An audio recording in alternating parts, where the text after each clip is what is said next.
Well, my family connection from my grandfather, he was a friend of the Mufti of Jerusalem, Haj-Ameen Al-Husseni. He was the also notorious friend of Adolf Hitler, who conspired with Adolf Hitler on the destruction of the Jewish people in the Middle East.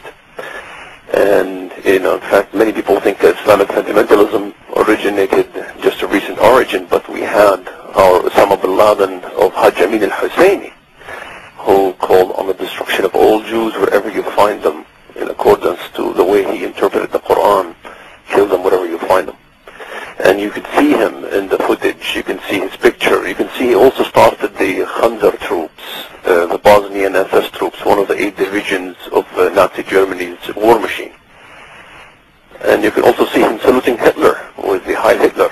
So it is, and I learned this from my family background, and my grandfather also sold land to the Jewish people. He was going to be killed by Haj-Ameen Al-Husseni and Abdul Qader Al-Husseini for his so-called collaboration with the Jews, because he sold land to Jewish immigrants.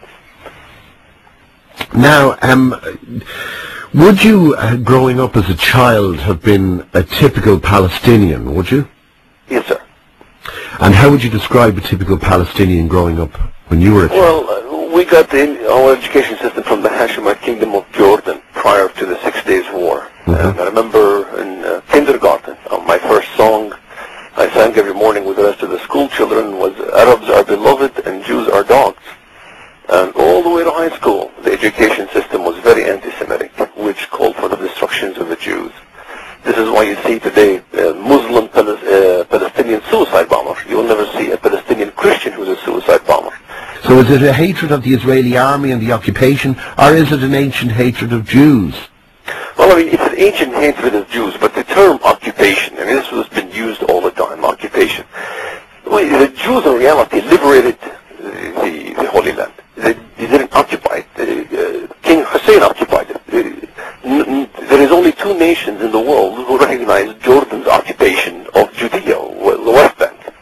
And the Israelis came and they preempted an attack by the Arabs. I remember us collaborating behind Jamal Abdul Nasser, calling for the destruction of the Jews in Israel.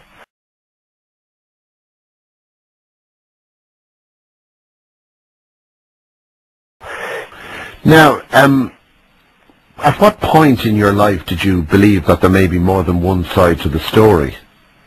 In 1993, I started doing research. I started asking questions to my family. I made a trip to Israel, and I saw firsthand how we treated Jewish people who lived in Israel.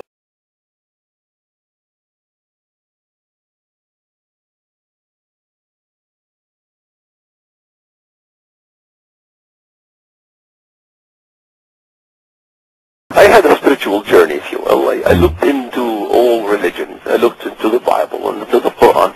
And what I saw in the Bible, that the Jewish people have always been in self-defense from the eons of time regarding this land, in self-defense. And in the way I was brought up in Islamic theology, that when the Jews come back to the land, the Muslims and the nations round about will attack Israel, and then the stones will cry out, the trees will cry out, there's a Jew hiding behind me. Come, O Muslim, come and say, oh Allah, come and kill him. And this is in fact what has been taught throughout the Middle East. So I saw that the Jewish people are in self-defense.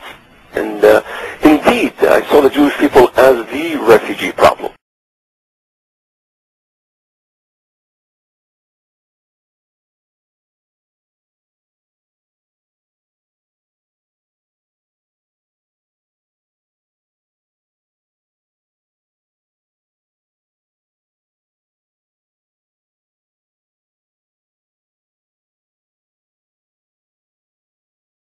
Did you openly express them? Yes, I openly started asking questions. Of course, I was rejected by my family. It's apparently a repeated lie becomes a fact. And I started learning this. And this is what Nazism taught, that you repeat the lie so many times, it becomes a fact. And I saw parallels of my education to Nazi Germany.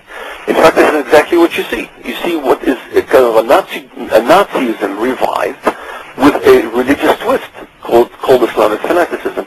So I started asking my family question and documenting. I said, wait a minute, my grandfather sold land to the Jews. Yes, Arafat's uncle sold land to the Jews, Al-Husseini. Gaza was sold to the Jews for £1,000. The mayors of Jerusalem sold land to the Jews. Most of the land was acquired by Jewish purchase, and they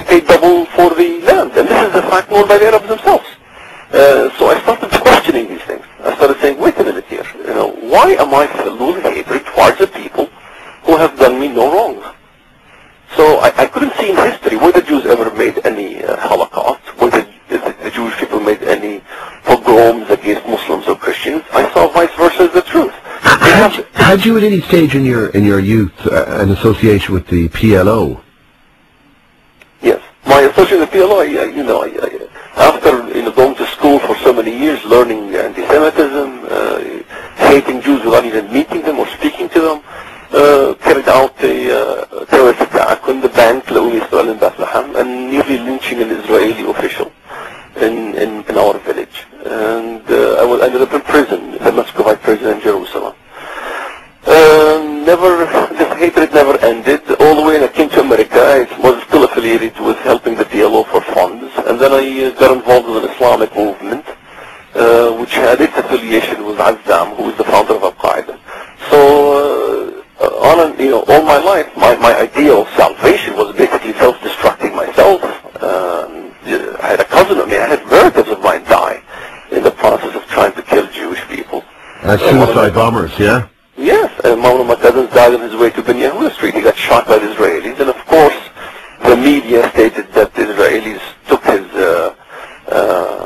body parts and sold in the black market, and all kinds of lies like this. We accused them of blood libel, all kinds of fabrications that were created. When I worked in the Loop College in Chicago, I remember my translation work.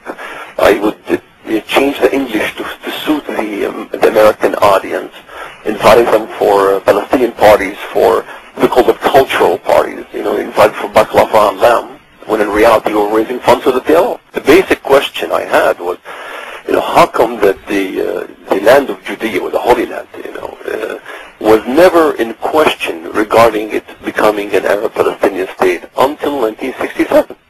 The Palestinian Charter, prior to 1967, did not include that land as Palestine. In fact, Gaza belonged to Egypt, and Judea, that land, was under the King Hussein government, the Hashemite kingdom. And there was no problems. They had no qualms with it being a Hashemite kingdom until 1967. So all of a sudden, overnight, I became a Palestinian. And when I was a young kid, I was a Jordanian. My father was a Jordanian. He served in the Jordanian army. And there was no this outcry for a Palestinian state in Judea. The outcry of a Palestinian state was in 1948 land. So why all of a sudden people rises up and says we want a Palestinian state? It's beyond me. So in fact, when we examine history, we examine the facts, we find out that much myth is being propagated